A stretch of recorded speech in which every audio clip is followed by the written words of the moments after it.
Welcome to Truth Podcast. I'm your host, Hany Rambod, and I have a very, very special guest, a hometown Texan that is here to win. Win the day. Win the day. Here to win the day. Win the day. Hunter Labrada. Brother, we've been trying to do this for a long time. I know. And it's been, great watching your journey. You're literally less than 24 hours. In 24 hours from now, you're going to be stepping on stage here in Arlington, Texas at the Freddie Show, which is the Texas Pro, but it's something that's a little bit different because you didn't have to do this show. Mm-hmm.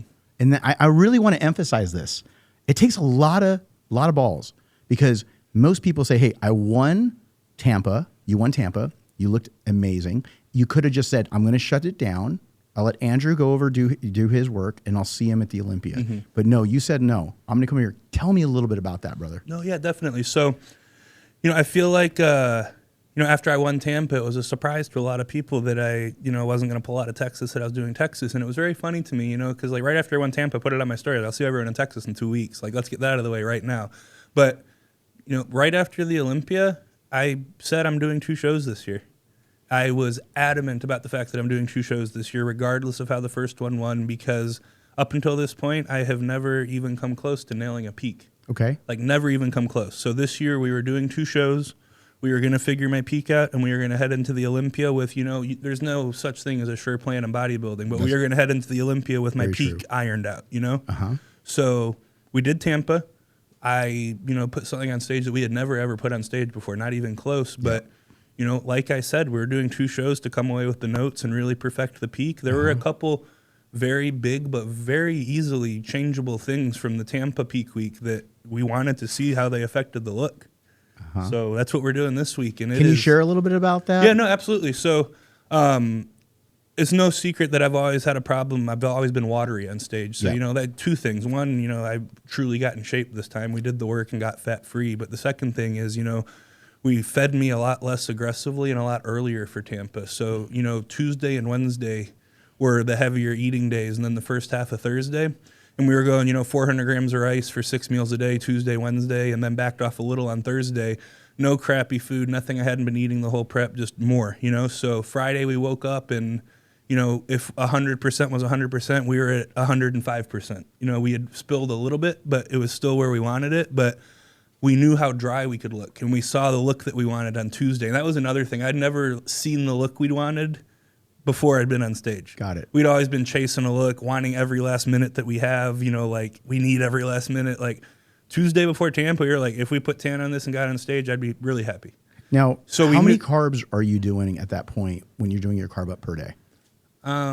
I couldn't give you a gram amount. I know it was 400 grams of rice for 6 meals for Tuesday, Wednesday. Okay, per meal. Yeah, per meal. So 115, 120 per meal. So okay. 700-ish probably for those about 2 days. 6 meals. Yeah. And then do you lower or raise your protein? The protein goes down when we start filling me up. Okay. Yeah, so we were at 220 for most of prep, 220 grams. It went down to 180 and then 150 as we got through the days.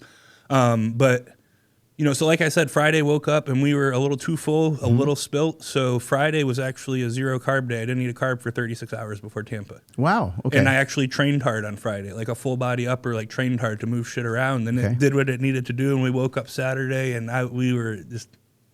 Smiling. But, knowing that, we scooted it back a little. We started Monday night. We pulled the 400 back to 300, and it has been so predictable. And last night, I was drier than I've ever woken up in the morning at 11 o'clock at night. That's awesome. So, it's one of those things. It's everything's happening the way it should at the second one.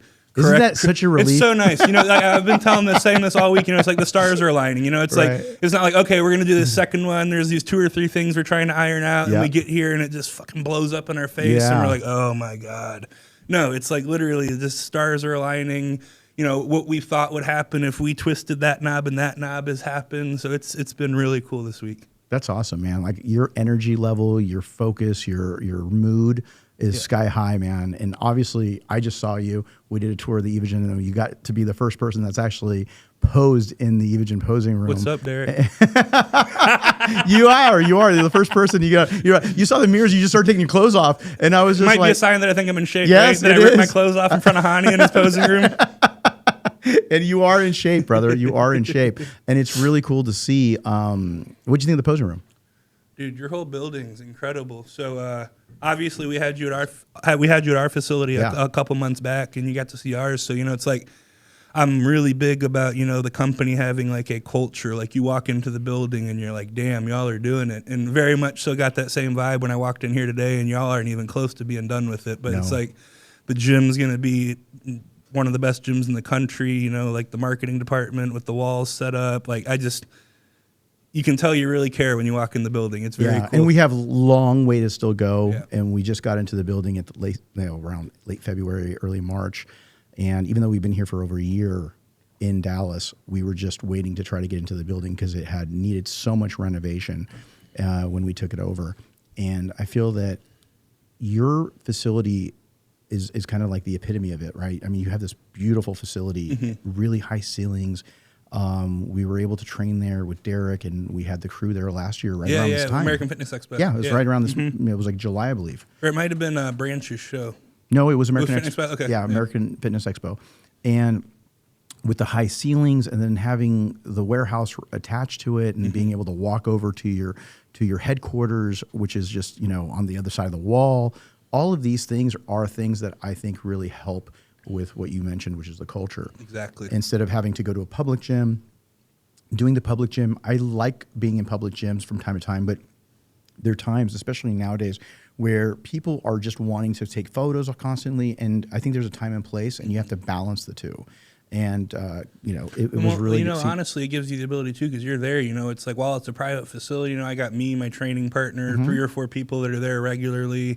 It's gotten to the point where word's gotten out about it. Most of the time, any pros that are in town, they'll hit me up. I'll let them come through and train. So, it's not just me in there, but it's a very, very serious, it's a serious but cool environment. So it's a very cool vibe, because you're allowing people, and you're very gracious to do that, allowing people in the industry that you trust with your space. That's like your second home. Oh, yeah, for sure. And in some ways, you spend more time there than you do actually at your own house. Lately. Yeah. Lately. Are you doing cardio out of your gym? No. So there's actually, we moved. So I've done my cardio at the same gym, Rise Gym, for like the last 4 years now. Okay. But we're like 8 minutes away. We moved like literally 2 minutes away now. So I'll do my cardio at that gym in the morning, and I like it because it's like I'm there at the same time every morning, so it's like the same people. I'll say hi. I'll do my vacuums and abs. I'll get to be social and show face, but it's not my training time. My training time, I pull up, I park at Labrada. No one talks to me. So it works well. I still get my like gym experience and get to see the gym family, but whenever it's time to work, it's time to work. Yeah. That's great. Blinders on. And I've seen you work in person. We were training there with Derek last year, and then I got to see you doing your sets and training with your crew. And then we ended up doing a couple of sets together. Yeah, right? You wrecked my ass on that prime row. And that was funny because you had mentioned you got Hany'd. Yeah, and I got Hany'd. To this day, some people would go back and take that. I got Hany'd. And it was hilarious. It was awesome because you really, really put a lot of time and effort into also writing everything down. So I want to talk a little bit about your changes, right? You've been writing things down for a while, but what are the biggest things that you feel have changed in last year to this year? I'm really glad you asked that, because it's like literally I stopped doing everything that I'm known for. So I still am a huge progressive overload guy. I think it's the best way to grow. It's the best way to do it. That being said, I had been training that way for 5 or 6 years now, and I got to the level that I was at. And, obviously when you get to this size, you're strong, but I'm strong for this size even. So it got to the point where, chasing numbers in that logbook, I wasn't hurting myself, but, I was anxious to the point where it was affecting my mood and my mental, 2 days before a leg day, because I knew I was going to need to hack squat 12 plates for a set of 10. Right. I was thinking about shit like that like 2 days before it, and like it was genuinely affecting, like giving me bad anxiety thinking about the numbers that I'd have to beat. Just training off of that logbook. Having anxiety because you have a workout coming out and you want to either do more weight or more reps. Yes. From that with the same weight as the prior week. Every single time I stepped in the gym for 5 years. In every single body part. Every single body part. Wow. And if I didn't do it, I didn't do right that day. So what did you change? Did you change the mentality of the workout, or talk me through that? So what we did was we took the logbook away from the standpoint that every time I stepped in the gym, because I have my mental developed, my mindset developed. I can take my sets where they need to go. That's never been a question for me. You know, it's a developed skill that I have developed very well at this point. And I can attest to that because I have seen you do it. So, you know, it's in like person. I got to the point where I didn't need the logbook to tell me where I needed to take a set, but the logbook was telling me, you know, to take a set too far a lot of the times. It got to that point. Got it. And so I was still taking my sets to the absolute death, but I was doing so with better form even than before, a fuller range of motion, and, you know, really, you know, checking my ego even more, if that makes sense. Because I wasn't, okay, you got to do one more fucking rep with this, or you got to do the same amount of reps with 5 more pounds, otherwise you're a fucking failure. No, it's, you need to take this tool and you need to do as many perfect reps as you can and then have Jordan force 1 rep off of it. No, and that's perfect. That's what you need to do. Right. Eking your rep out or letting your form break so you can write down on my logbook that that's not what I need to do. And that finally clicked this prep, and it made a big difference in my physique from a fatigue standpoint. And it's like, normally I'm the guy, I feel like I got hit by a fucking car year round. Right. And, you know, it's like the last 6 weeks of prep, I felt good. I would tell Ben, like, dude, like, my fatigue level is absolutely unheard of right now, but like my connective tissue and soft tissue and stuff feels good. And that was very new for me because normally I am You're messed wrecked. up the last couple weeks. Are you the kind of guy, or were you, that needed to just not just do cardio, but do cardio with broken glass in your shoes because you needed to feel that type of pain? Otherwise, you didn't feel like you were actually accomplishing So it? Ben let me pick what I did my cardio on. He said I could walk on an incline. He said I could ride a bike. He said I could do whatever I wanted. I was on the stairs every day the whole prep.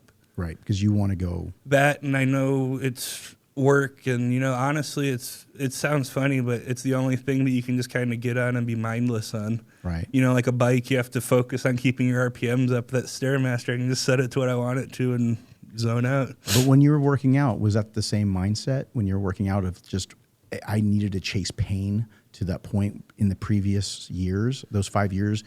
It was like chasing that number. Yeah. It didn't matter if it destroyed your joints, or it didn't matter because you were just chasing that number in the past. And do you feel like how much more recovery are you feeling now versus then? Tremendously so. Got it. Tremendously so. And from a recovery standpoint is one thing, but from a joint and tissue health thing, you know, because I wasn't hurting myself a lot. Like I'd have like a random, you know, quad ping or a pec ping, you know, like once every couple months, but it's not like I was a glass cannon and like couldn't keep myself healthy. It was just shit was nagging and hurting. So, you know, changing the training style, it very much so, you know, I feel like it was just that little bump in recovery that I needed. And, you know, getting my mindset off of that, oh my God, I got to do 1 more rep or 5 more pounds, and like really focusing on the quality of the rep and the range of motion.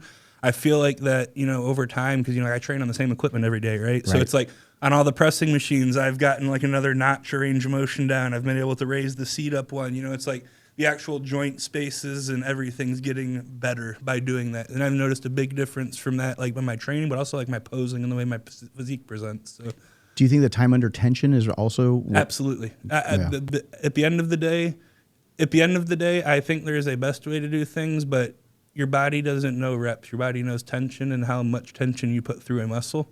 Yeah. So, you know, granted, I don't think you should be doing 20 rep sets. I think you should be in, you know, that 8 to 12 or 8 to 15 range, but, you know, you should be failing in that rep range. You should be, you know, on a 2 to 3 second negative. You should be getting a full contraction. You know, I always say have empty bar form with gun to your mother's head intensity. Yeah. You know, you lift the weight perfectly, but you lift it to the point where, you know, if you had anything left in the tank, someone's going to shoot your fucking mom in the head.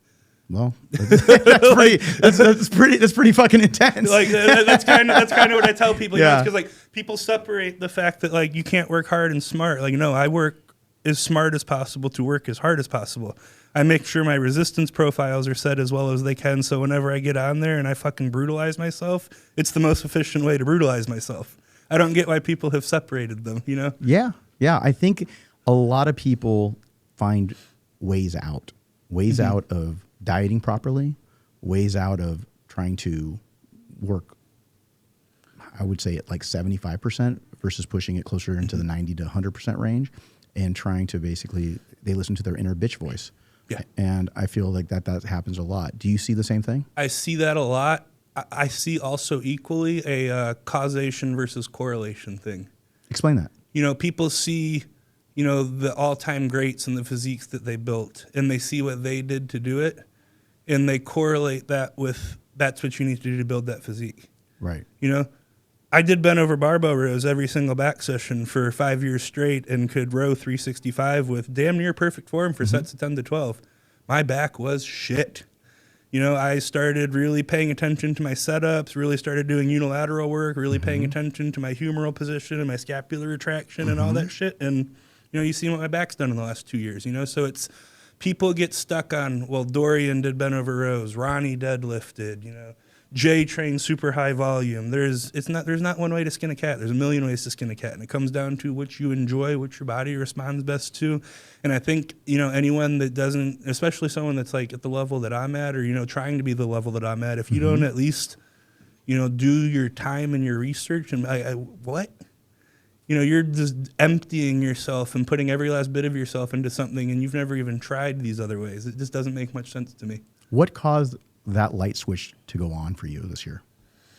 You know, honestly, I don't think it's this year that light switch went off so much as it went off, you know, like 3 or 4 years ago. And it's just finally, you know, really catching up, you know, and I think that light switch, I've said this to a lot of people. I went out to MI40 because there was a guy thinking about opening up an MI40 in Houston. And I was going to be like the Ben Pekulski or Joe Bennett of that MI40 at the time because Joe Bennett was still working with Ben Pekulski. So we flew out there and I did, you know, like the actual MI40 camp, sat in on it. But, you know, I spent 2 or 3 days with Ben and Joe and, you know, really just, you know, had everything I knew about training kind of turned upside down on its head. You know, like they talked to me about, you know, engaging things, like truly training muscles from an anatomically correct position. Right. And that really, you know, really clicked because, you know, up until that point, you know, I could work fucking hard. Like I had developed that skill, but, you know, I hadn't, you know, developed the, you know, like bodybuilding precision yet. And I feel like that trip was when the light switch went off where it's like, okay, you need to apply this ability to work that you've nurtured since you've been 13 years old playing football. You need to apply that to this knowledge base, you know, and run with it. And that's what I've been doing.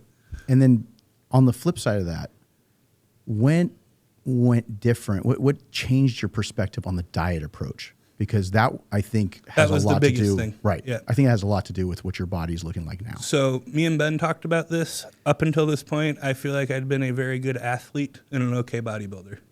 You know, I grew up all my life being an athlete. I grew up, you know, wanting to perform in front of people, you know, in the gym. Like, I want to be the best in the gym. You know, it's like whenever any training partner I've ever had, I've always made it a point where we're on the same strength. And, like, that's my day-to-day fun is, you know, going in the gym and going to war with my training partner, you know. So, you know, the diet brain got me. Where were we? So we were talking about the diet changes. Okay, the diet changes. So, you know, always have been a good athlete, but, you know, as far as, you know, like the dieting goes, and this comes down to another big change we made this prep was, you know, like if we were pushing and I was doing, you know, 30, I'd never done over an hour of cardio before in a prep. So that was different, obviously. But were you doing? I was doing 50 in the morning and 30 or 40 at night, this whole prep pretty much. How many weeks out did you start that? We were doing cardio starting at 16, but we were doing an hour and a half probably from 6 weeks out and in. Okay. And so before that, you were doing one session? Before that, we were doing like 30 in the morning, 20 at night. We were doing 2 sessions probably from like 12 weeks out. Okay. Yeah. Okay. So before, was that in the morning fasted? And then were you doing after workout or were you doing a separate? I was going back at night. Okay. Yeah, great. just because I live so close to the gym and just more output, you know? And I appreciate you sharing this because everybody does things a little differently. And I want the listeners to be able to understand kind of where your mentality is this year versus last year. Because again, it's not one thing, right? Absolutely. You didn't say, hey, I went from chicken to fish. I didn't go from doing no cardio to cardio. It's a culmination of many things so that the listeners that are really trying to grab these gems and write them down, what you want to understand is that everybody is different, and where the journey begins for you or where you're at in your journey is very different than where Jay Cutler was when you saw the videos or where you saw Phil Heath. I posted a video yesterday of me and Phil Heath on an FSD7 video. I think it was 2009 or 2010. And there was Jay in there at some point. There's Phil, and people are like, what were you doing? But it doesn't matter. You can take some ideas, but what you were saying was dead on. Just because those ideas are great, but those philosophies are just going to be ammo, you know, in your tool belt. It's a tool.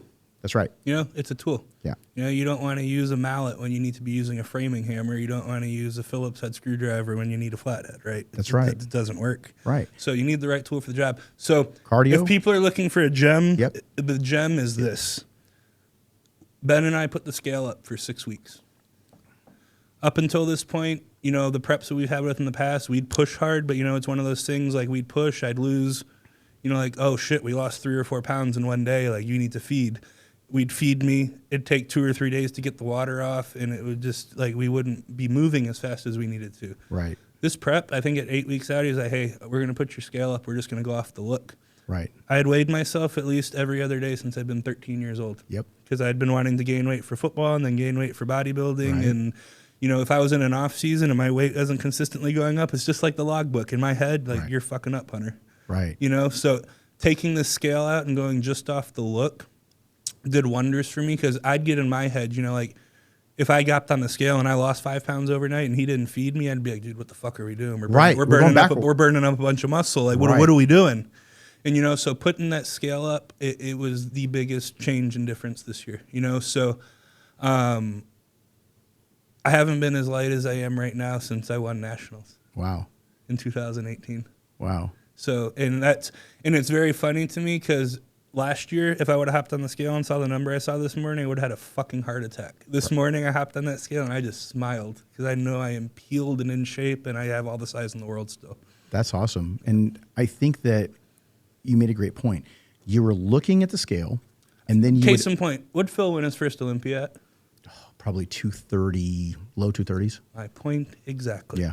And he won his last The number ones up does in not mean anything. You see all these people go, oh, I put on 10 pounds of stage weight, or oh, I was 255 on stage. Cool, you got beat by someone who weighed 230. Yeah, 230 something. I think there's not a bench press or a scale on stage. Yeah, we might have been as high as in the high 30s, but and then it gravitated about a pound or so till the 7th Olympia. We were probably like in the 45 to 48 range. Yeah, but again, it's just relative. If you really, really look at it, you're right. And it's one of those things, if he was 5 pounds heavier, he probably would have looked 10 or 15 pounds smaller, because he wouldn't have been as sharp. That's right. The scale does not matter. No. And that's the lesson I learned this year. It's all about, look, the scale is a simple navigation that helps. It's another instrument on the instrument panel. That's right.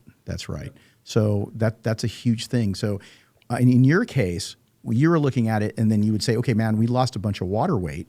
But you wouldn't look at it that. You would say, I'm losing a lot of size. Mm-hmm. I got to stop looking at this, because then you'd want the refeed. Now you took that portion of it out, where now you're not looking at refeeding. You're going off of a look, and then you keep adjusting instead of saying, I'm going to respond in a dramatic fashion and get emotional about it and say, I got to gain another 4 or 3 pounds back because we lost, water. And I think that some of you out there are going to realize that what ends up happening with your metabolism and water weight, and there's so many different variables, is that you might flatten in terms of like how much weight loss you have, and then all of a sudden you'll do a drop. Mm-hmm. And that drop is actually your body's averaging it out over the week, but you don't realize it and don't see it on the scale except for the one day, and then you freak out. Something that my dad's always said, and it's something that I've always had to remind myself, and the more I do this, the more I'm like, okay, he's right. Imagine that, saying your dad's right, is that as much as we would like to think that it is, our body is not a machine. Mm-hmm. It is it's an organic system. Yeah. It's not going to go like that. Correct. It's going to go. It's going to wax and wane. So people need to keep that in mind for sure. Yeah. And so when you are going through and you are making these adjustments to this thought process, mm-hmm. Let's talk about the food, because there was a big thing about the Rice Krispie treats. It was a lot of things about the liquid diet that you did. So, how many shakes? What did you do different when it comes to that? I'm going to be the first one to say this. Okay. I don't know if you're going to agree with me or not agree with me. I don't think that the main culprit of my midsection was whey protein. I think the main culprit of my midsection was I qualified. I took a full year off. I was eating everything that wasn't nailed to the floor for 8 months, and I wasn't training abs. Obviously, drinking a bunch of food and the processed cereal did not help, but I think it was a simple food volume thing more than anything. I think how much I've brought it in 8 months kind of shows that. But, yeah, so I was drinking a lot of whey protein. I was drinking 150 grams of protein from whey protein a day, so 6 scoops. Okay. And then I was doing 3 of my meals a day from Rice Krispie cereal. So, like, toasted rice cereal, not like with the added sugar. Like, it really was just puffed rice cereal. Uh-huh. But I was doing, 350 grams of carbs from that today. So that was a lot of my nutrition. And, Ben and I talked. Ben came on before that, like probably 2 or 3 weeks before that Olympia I placed 4th at. Mm-hmm. Had been doing that. We placed 4th. So it was one of those things like, okay, well, he's 4th in the world and has been doing things this way. I'm not going to come and, switch everything up. Right. So, very much so coached me, but took my input on it. And, the year went through and, obviously the Olympia happened and, it wasn't what we wanted at all. It was, I've kind of coined this phrase at this point, but it was the kick to the dick that I really needed. So, after that Olympia, him and I really, had a tough talk because at that point, what happened at the Olympia was not good for business for either of us. Right. Didn't make Ben look good. It made me look terrible. And, we had a talk, it's like, obviously we were friends way before we started doing this and we're going to be friends way after we stopped doing it, whether, we finish the career out together or not. But, do we want to keep on doing this? And he was like, man, I'm gonna be honest with you. Like, if we do it, like, you just need to do it and listen. And I was like, okay, I want to do this with you. Treat me like one of your clients. And, from the time that we had that talk until now, I'd been, sending him his little, check-in that everyone from his amateur clients to lifestyle clients do with, everything typed in, firing it over twice a week. If it's on the plan, I ate it, no question, like, just done. Right. And we did that this whole year, and that's what happened. So, so the diet changed. The diet changed. Right. Yeah. And I'm gonna interject because you kind of said something about the diet that I want to just comment on. I'm not a huge proponent of processed food in my diet. So I feel that the whole foods do make a difference. And I'll be the first one. I removed my foot from my mouth so far I had to pull it through my butthole first. So you're owning it. Whole You're food owning is king. it. I am owning that. I'm not sitting here trying to make excuses. Because people said to me, "Hey, Hany, if you were coaching Hunter, what's the first thing you would do?" I was like, I wouldn't allow him to eat that shit. Yeah. And I think that, you having to come to Jesus with Ben and Ben saying, look, I need you to do this because even though you're a top 10 Olympia guy, top 5 Olympia guy, I still need you to be able to follow directions so I can do my job. And, you got to think about it too. And shout out to Ben Chow, super good Ben's dude. Ben's the fucking man. Yeah. Dude. As a person super, first, then a coach. Yeah, super good dude. And so can't wait to see you tomorrow and, seeing what you guys have done. So shout out to Ben. But yeah, I mean, the whole foods are king. It's made a huge difference for sure. I'll be the first one to say that.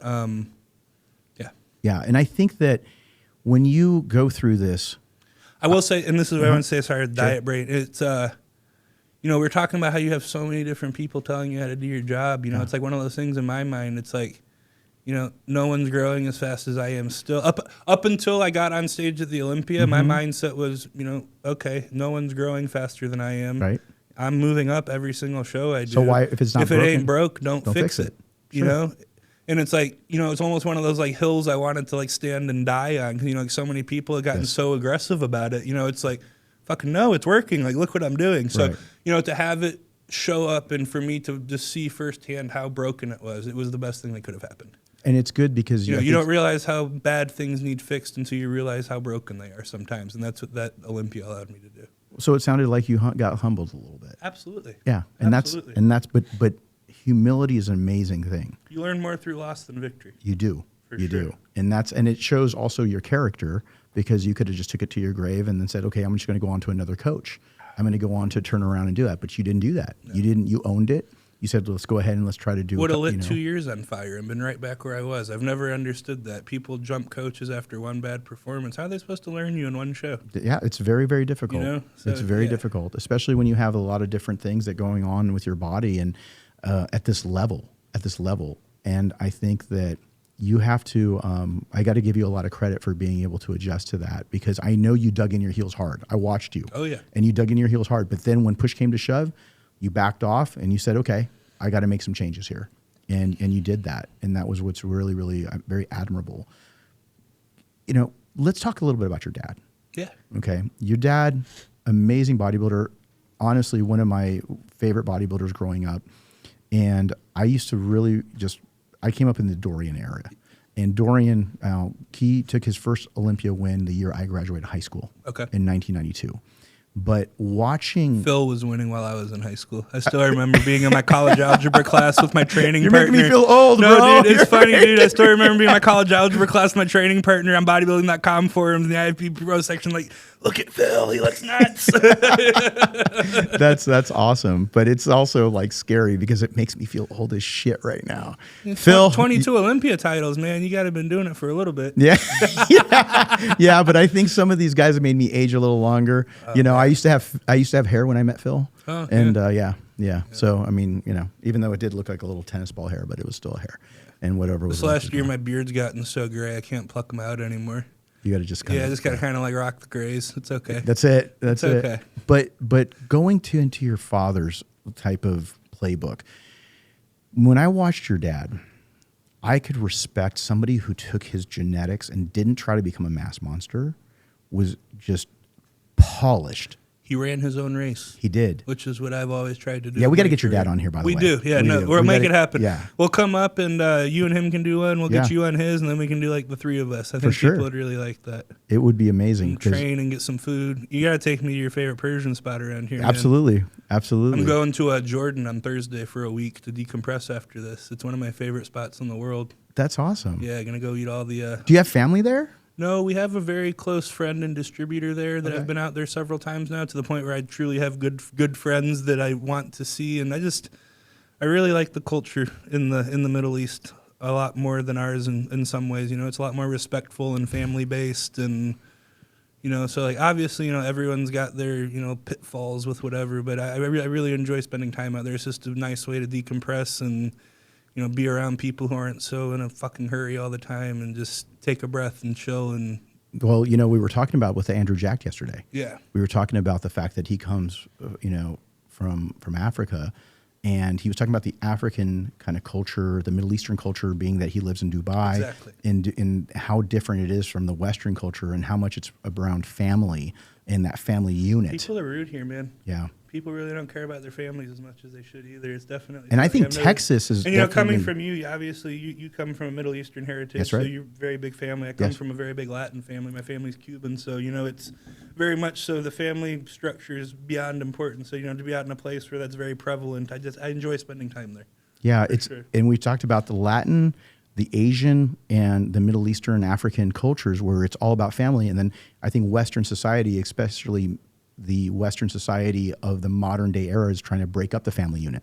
And I feel like it's so under attack. And I feel like they try to separate us away from God. They separate us. And we were talking about this and just literally on the podcast yesterday, because I feel that you need such a strong family, and just support backbone in this sport. But in general, just to be able to have a good life and to be able to live a rich life. I feel like that's why it's deteriorating, and we're getting off on a tangent here, but I feel like that's why it's deteriorating so much here is, there's been, such little emphasis placed on family structure here, and it's so unimportant. People aren't focused on it. People are more focused on, making their money or their jobs or what TV show's on tonight or, their social media, their Instagram, instead of, taking care of their mom and dad or spending time with their daughter or, being a part of the community. I don't know. So it's, like I said, it's fun to be in a position. I feel very blessed to do it, but, to have been able to travel and seen the world enough to, there's different cultures out there, for sure. Right. Yeah. And on your dad's note, what I wanted to see, how tough was it to live in his shadow? Was that something that you felt like, because we all do to some degree, but especially somebody who was such a bodybuilding icon, do you feel that it was a benefit, or do you feel like it was a bit of a curse? I've always said the same thing about, I'll preface this with this. Lee, and I call him Lee, people get pissed off about this. Bodybuilding's a business setting for me. I'm going to call my father Lee in a business setting. He's my dad. I love my dad. Had to throw that one out there. But, what were you saying? I was saying, basically, do you feel like it was a blessing or curse to have such a bodybuilding icon? So your father I've always said this about him, and like growing up, he was always dad. I always have to preface that. It's not like I was like, oh my God, I'm growing up with this bodybuilding legend. He was very much so dad. Like I didn't care, he didn't care. Like it wasn't until I was like, I want to bodybuild, and started doing it that I truly realized, how good he was at what he did. Right. So getting into bodybuilding, I've always said the same thing about my last name being Labrada and Lee being my dad. It's a double-edged sword. Yep. I'm damned if I do. I'm damned if I don't. If I win, no shit, Hunter's supposed to win. His dad's Lee. He has everything. He's got everything in the book. He's been blah, blah, blah, blah. So it takes away. If I lose, it's, dude, how could he lose? He's got so I've learned to, just accept the fact that people aren't going to like the fact that I came from a legacy. There's a lot of people out there that just don't like me because of that. Right. And I'm not here to change their opinion. I'm here to be me and, to act like the man that my father raised me to be, honestly. So, it's been a double-edged sword. It's one that really hasn't weighed on me that much though, you know, because it's not like I said, like I'm like got this chip on my shoulder, like, oh, I want to be better than my dad. You know, it's like I very much so feel like at this point we're both have marched our own paths. Yeah. You know, so it's really cool to be doing it with him, you know. Do you feel like you had to kind of, again, talking about this path, I feel like there's two types of people out there. When you have a father or you have somebody who is such an icon, sometimes you kind of force yourself away from the path. And I feel like sometimes certain athletes, and again, I've worked with athletes whose fathers have been very, very famous in other sports as well. And what happens sometimes is that you don't want to be able to go to them sometimes for advice because of the fact that you're trying to march to your own drum. Do you feel like sometimes that occurs with you and your dad where you kind of like say, hey, look, I don't want to I kind of want to do my own thing? So I feel like we had a lot more friction about this when I first started bodybuilding. When I first started bodybuilding, the fact that I wanted to be coached by someone, like it was... So did you guys have a blowout? Not a blowout, but it's like, you know, like how the fuck is this going to make me look that my son like needs to be coached by someone else? I can't handle it. Like, so we talked about it very much so, you know, and he's been on the same page about me being coached by people, you know, ever since that initial conversation. But, you know, like very much so was the jumping off point, you know, for that. So, and do you feel like is that still the case, or is he have animosity? Not at all. Okay, so that's where we're going with it. So it's very much so has developed into this really beautiful dynamic where I have like a team, and you know every person on the team has a responsibility, and they know their responsibility, and they kind of know the boundaries for it too. So you know, like for my dad when we first got it started, and then like the beginning of my pro career, you know, he very much so would want to weigh in on the nuts and bolts of, you know, like peaking me in my prep. You know, something that I very much so is in the coach's wheelhouse, and I never completely wrote it off because I think that'd be silly because I am his son. So, you know, biologically, you know, things that, you know, work on him might work on me. So I need to pay attention to it. But, you know, something that I would always tell him and something that he very much so has realized at this point, and that's why I said has developed into a beautiful dynamic, is we are different animals. You know, he competed at 185-ish pounds. I'm on stage at 245 or 250. It's a lot more food. It's a lot more of a, you know, finicky thing to maintain. It's a lot more. It's a different look. It's a different look, and it takes a different, you know, set of parameters to maintain it and put it on stage. Right. And he's realized that at this point. But, you know, like where we shine is, you know, like the posing. Yes. And not the mandatory posing, you know, like the artistic posing. Is he working with you on that? This routine he helped a little bit with. This one I'm just kind of doing a little more, you know, fun for Texas. I'm really excited to compete in front of the hometown crowd. That's going to be awesome. But we're going to do something really cool for the Olympia for sure. No, I mean, look.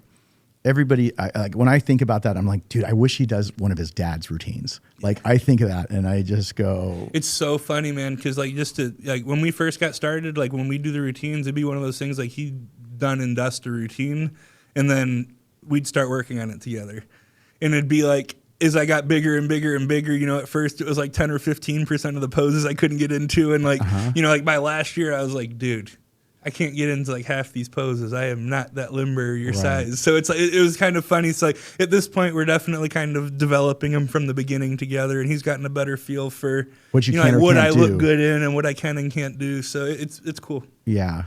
But just being able to lean on him and having that's amazing, and having such a supportive. And you know, honestly, like the biggest blessing having him in my corner. It's completely unrelated to bodybuilding. I guess like circumstantially related, but. You know, he's been there and done this at the level that I do it at. He's been there and done it, but he did it in a way that I would want to do it. You know, he was respectful. He had a great career. He's a true gentleman. He was held in high regard by his peers. You'd be hard pressed to find someone that has something bad to say about him. So, you know, much more than being a bodybuilder, he's taught me how to be a man, and you know, given me something to aspire to. So that's been a huge blessing. It is a huge blessing, and I feel that what's really cool is the fact that you are, again, formulating around you and not having to try to turn around and cookie cutter what your dad did. Because two different bodies, two different eras, two different styles. I think it's going to take two different journeys. But it's great to be able to get a lot of that kind of experience that your dad can be able to give you too. Exactly. But now, one other thing. Obviously, your father and you know, the Labrada nutrition, right? One other thing is that I noticed is that you're with a lot of different brands as well. How is that in terms of the dynamics? Because in old school, even with us, like even with me doing stuff with CBOM and doing things with that in that nature of being able to collab and do a lot of other things, was that different? Was that difficult? Was that a bit of a learning curve for him because he comes from the older school about, hey, look, we have our nutrition company for our family, but how was that kind of like? I'm always curious about that. I'll say this: there's been 2 times in my bodybuilding career where I've been close to signing with other companies. Really? Like contracts and inboxes, really? father's blessing, like 2 times. Wow. And both times, one time it was like, no, we're gonna hold what we got, and then the second time was, no, we're gonna launch the Pro Series, and we're gonna stay here. So it's always been a business thing. He's realized, because especially you got to realize if you really take a step back and look at Labrada's business, we're an RTD company at this point. Right. We sell a lot of RTDs. That's got to be like 90-some-odd%. It is a large chunk of our business. Right. So obviously, I am not the picture perfect RTD promotioner. Right. Promoter. Promotioner. I'm dieting, it's guys. Okay. It's okay. I'm dieting. It's okay. So obviously, I'm not the picture perfect person to advertise that. Right. So we, 4, 5, 6 years ago, we talked about the fact that, very much might get to a point where he can't pay me what I'm worth, and it's not fair for me to ask what I'm worth from him. And if it came to that point, then we would do what we needed to do. I feel like we reached a happy medium by having the Pro Series, that I'm able to push to the bodybuilding crowd. Right. But obviously, Lean Body, the RTDs, like I use them in the off season. Even yeah, I drink them at the gym. It's not a completely missed category for me. I can still promote it, but the fact that I'm with Labrada, we have the Pro Series, but he's been very okay with me working with companies that are not in direct competitors, right? Because I'm even with Revive. Revive's a supplement company. Yeah. Obviously, I'm not with Raw, but Revive, all the health supplements, I'm with them. Right. Been with Gaps for forever. Wolfpack, the bag company. Yep. So I'm with companies that they're not a conflict of interest. Right. They don't directly. Yeah. There might be some overlap here and there, but it's not a direct. Like he might have a problem. It's like, hey, Dad, I'm gonna sign with Evogen for their don't say for their pre and intra products. I'll still use our proteins though. You might have a problem with that, but yeah, no, not with non-direct competitors. That's awesome, man. Thank you for the compliment. But I think that it's one of those things where it's just growing up in the industry, and both on the business side as well as on the competitive have a very side. Unique view. Very unique view. That's why I'm intrigued, because again, I grew up in the industry. Obviously, I worked at Labrada full time for 4 or 5 years. What were you doing? Were you like packing boxes in the back? No, man, I got a degree in economics from Texas A&M. But were you ever in the back? I worked at Labrada every summer and Christmas break from the time I was 14 on. Okay. So during the summers, and then once I was in college during the summers, I transitioned to a office bitch role where I'd basically sit in on all the meetings and help do certificates of analysis for R&D, and very much so just like learn how the business works kind of deal. And then when I graduated college from A&M with my economics degree, I came to work full time in the marketing department. Yeah, I don't think a lot of people realize that you finished. You got your degree. Yeah. That's awesome. Yeah. So when you did that, did you already have something in mind that you wanted to do after bodybuilding, or was that something when else? I graduated college, I knew I wanted to bodybuild. I actually graduated college in 6 years, because 4 years into college, bodybuilding took off for me to the point where I was making good income, and it made sense for me to do that. So I was still going to school, but it took a little longer to do it. So finished it, and then it had always been the idea that I was going to bodybuild professionally. That's what I wanted to do for a living. But I also knew that I wanted to be involved with the business, and I knew that a degree in economics is a great undergraduate degree, because I still, have considered the fact about going back and doing my MBA. And earlier in my career, before I knew I could bodybuild at the level that I am right now, it was always in my head. I was like, okay, well, we'll work for 2 or 3 years and then do an executive MBA program and, bodybuild while we can. It's always been the plan. And it wasn't until, it's like, okay, I won Tampa for my pro debut, placed top 10 at the first Olympia. It was like, okay, the NBA, I can do that whenever. It's time to, full send this. So got to the point where, I was doing personal training and online coaching at the time, and I was able, between the sponsorships and stuff and that, I was able to step away from a full-time job at Labrada and, do that and, run with it. So now are you doing anything inside the 4 walls besides being a sponsored athlete, or do you still do some things? So I'm a sponsored athlete first and foremost for Labrada at this point, but I will sit in on the marketing meetings. I will sit in on, obviously all the Pro Series stuff. Mm-hmm. We work with a couple third-party companies for our social media advertising and stuff, and I'll sit in on those meetings just to kind of keep a, finger on the pulse, if you will. And then, Lee and I, we'll talk several times a week, whether it just be on the phone or at home over dinner, just kind of, what's going on with the business kind of deal. Sure. So That's awesome. definitely stay abreast of it, but definitely not, a gear in the business right now.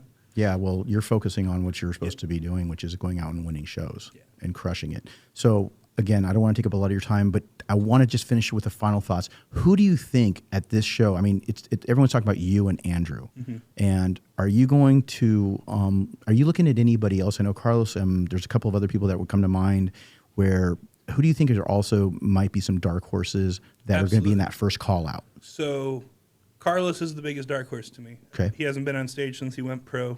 I'm really big on not, saying how good someone's going to be until you see them standing next to top 10 Olympians. Right. And he will do that this weekend. Yeah. It's one thing to, be at a show where, the person who won it's going to get 16th at the Olympia. It's another thing to stand next to top 10 Olympians. So I'm really excited to see, how he compares because we don't know. He hasn't been on stage for 2 years. Right. Outside of him, I'm really excited to see Jordan Hutchinson. He's getting prepped by Chris Tuttle. I saw him last night. Really good dude. And, he's got enough size and he's in really good shape. And it's his pro debut, so I think he could definitely, just surprise some people. And then,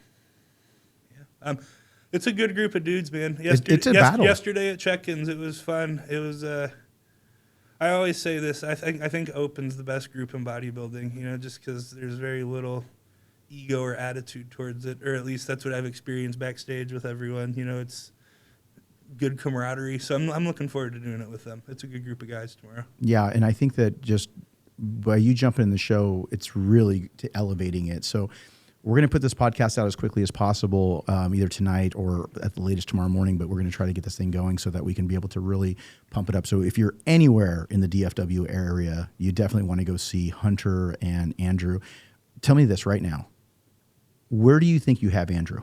When you sit down and you look at your physique, we talked about this before the podcast started. It's apples and oranges. But so, at the end of the day, I'm going to say nothing that everyone in, bodybuilding analysis hasn't said. You're going to have a really pretty apple next to a really pretty orange. I've been saying that this is a really good way to put it to the uninitiated or to someone who really doesn't understand competitive bodybuilding judging. Andrew is beautiful.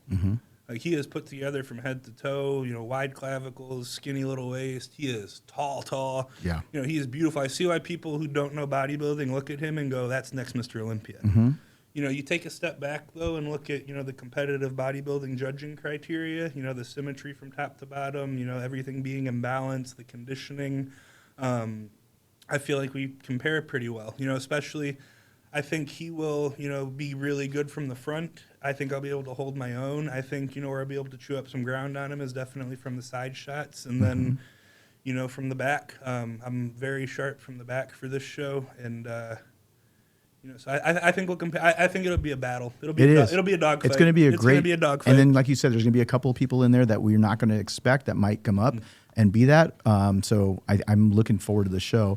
But again, brother, thank you so much. This just doing in between meals, coming out here the day before, 24 hours before, means so much to me. Oh, thank you. Can't wait to have you come out, train in the gym, have your dad come out, spend some time. I know you got to go, so we'll go ahead and let you get to your next meal. Hunter, thank you so much. Thank you for having me, Hany. I really enjoyed this. Yeah, it was fun to do. Thank you so much. Hany Rambod, Hunter Labrada, and that's the truth.